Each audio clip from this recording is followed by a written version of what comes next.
Hi,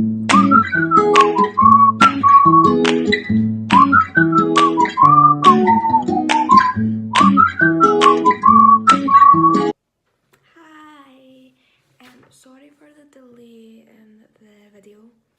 I've not been really having a good week the last week, and then obviously I posted on my Instagram that I was going out on Friday, so I didn't post it then, and then the Saturday, Sunday I was a bit and then decided to make it now because I'm meant to be reading for my dissertation, and it is kind of low-key depressing me even more, so I thought, fuck that. So this video today is about just a question and answer. I think most of the questions are on recovery. So yeah, I wanted to do this just because I know when I was in my darkest, deepest times that I wanted a lot of questions to be answered that I didn't know the answer to. So the first question is, and it's actually the most asked one. If I'm looking over here, by the way, it's because the questions are on the laptop. So the first question is, how do you deal with telling those close to you? How do you deal with telling those close to you about your suffering? So basically, I can't really comment on this from experience because I obviously said in my eating disorder story that my boyfriend made me tell my family. But the best way to do it is probably make it as serious as possible. I know that's not comfortable, but it makes it known that it's a big deal to you instead of it being something that's just laughed over it. I don't think anyone's family would ever laugh over it, but just so you know that you're going to get taken seriously. So I would really recommend doing that. And then just telling them exactly how you feel and that you want maybe to go to the doctors because you want to get it under control before it gets too serious.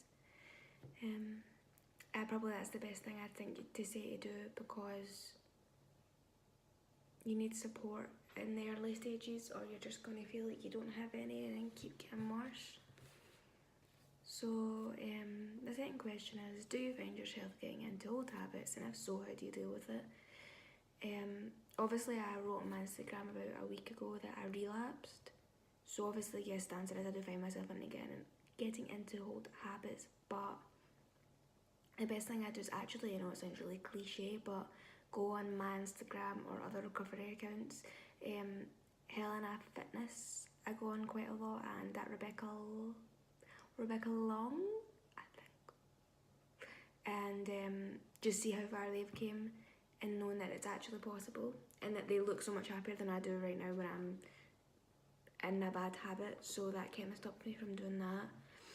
And just knowing that it's better to be in recovery than better to be in the disordered eating really helps as well, because obviously I look at like my memories from when I wasn't having an eating disorder and I look happy, so happy in them, and then when I look at pictures of me I'm like, I look so fake happy.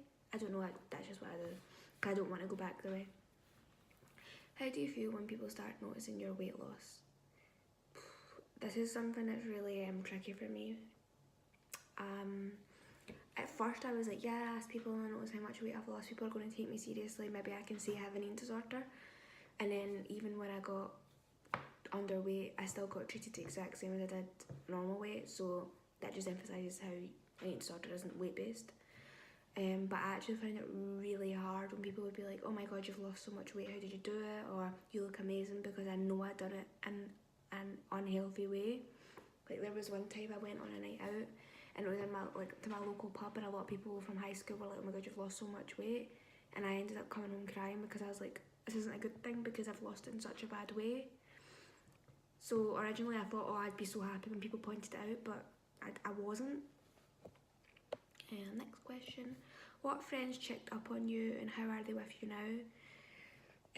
So it's a bit hard question to answer because I've gained friends from when it started to check up on me really frequently. So at the start I had my three best friends, Millie, Monica and Megan, and it actually took me like a long time to tell them because I didn't want them to worry about me, you know, like that kind of thing, like everyone's got their own problems. And they were so good and supportive with it. Like there was one time we had like a sleepover, and they got me fruit because they were paranoid that I would end up binge eating, so that was quite cute. And they're still there for me now. They're so supportive with this Instagram account and me actually eating. They're so proud of me. and they don't isolate me, which is something that I notice with other people. Like, if they're going out for meals, regardless of the situation, they'll still ask me. And then my best friend Caitlin, she's been there since the beginning, and she's just like, she'll never make me feel like I'm bothering her when I speak to her about it, like what I have felt in the past, and she just makes it like so evident that she cares.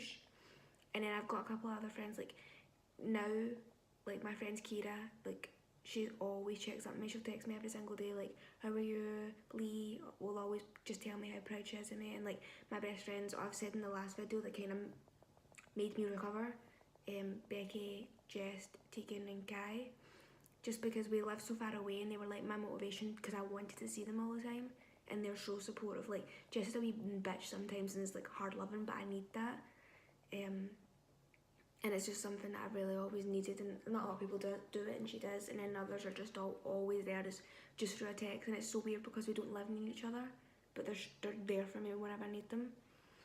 Good foods to snack on, anything, because food is fine in moderation. Well, food is fine in general, but anything, there's no good food. Good food's just food. Next. When did you tell your parents about your eating disorder? Answered that in my eating disorder video, that I didn't really tell my mum, but it was probably about a year into bulimia, and then I ended up anorexic because I know I couldn't be bulimic anymore. What is my favourite food to make and make you full and happy? Pasta. Like, it still is a fear food, but I just love it so much. Like, I don't know how people cannot like pasta. It's so fucking good. Do you think you need to gain a significant amount of weight to recover? No. I mean, it depends on the individual, but there's circumstances that people aren't underweight, but they have an eating disorder, and it's all about re-establishing your relationship with food. So it's all about like not restricting, and I can eat this, I don't need to care about so and so, and like not restricting calories and eating when you want and not certain times, and breaking your rules, breaking your structures. So no, I would say the answer is no. For me, I need to gain weight because I am underweight for my height and my age, but not for everyone, no. What advice would you give to someone who feels like they're starting to be disordered eating? Seek help as soon as possible. The sooner you get it, the less it'll become an addiction, and the less it'll take over your life, the less it'll ruin your organs, and you still have a chance to not become addicted and live your life to the fullest as you can, because the eating disorder will take that away from you. Please know that you're either going to go on a path that will lead you to death and isolation, depression, just to be skinny, or get it seen as soon as possible and go back to living the way you were before you started thinking this disordered way. How do you stay motivated? That's kind of similar to the question about how I stop myself falling into bad patterns. So I look at like recovery accounts and just think about how happy it is in comparison to having an eating disorder. Where do you hope to be in 5 years' time? I want to be a teacher. I want to be a history teacher. I want to have a baby in 5 years' time. I shall be not baby quite yet. I want to be married. Hint, hint. I want a dog. I want either a Labrador or a Beagle or a German Shepherd or a pug. Not sure. I want to be fully recovered, and I want to have travelled most of the places I want to go to. Yeah. Did you try and end your life at any point during your eating disorder? I wasn't actually going to answer this, but I think it's good to answer to raise awareness because of what's happened this week. I did try and take my own life one point in my eating disorder, and it was actually like maybe a month before I decided to recover. I think it was kind of like a learning curve, if that makes sense. Like, I know it was like something I'd done, and then realising that there's more, like, that what I was doing was making me want to commit suicide. Was something that's kind of like a learning thing I learnt from, because now I've not really thought that much about that in recovery, but when I was in my eating disorder, it was something that was a prominent feeling, so I kind of used that as my motivation. Like, I don't want to feel suicidal again.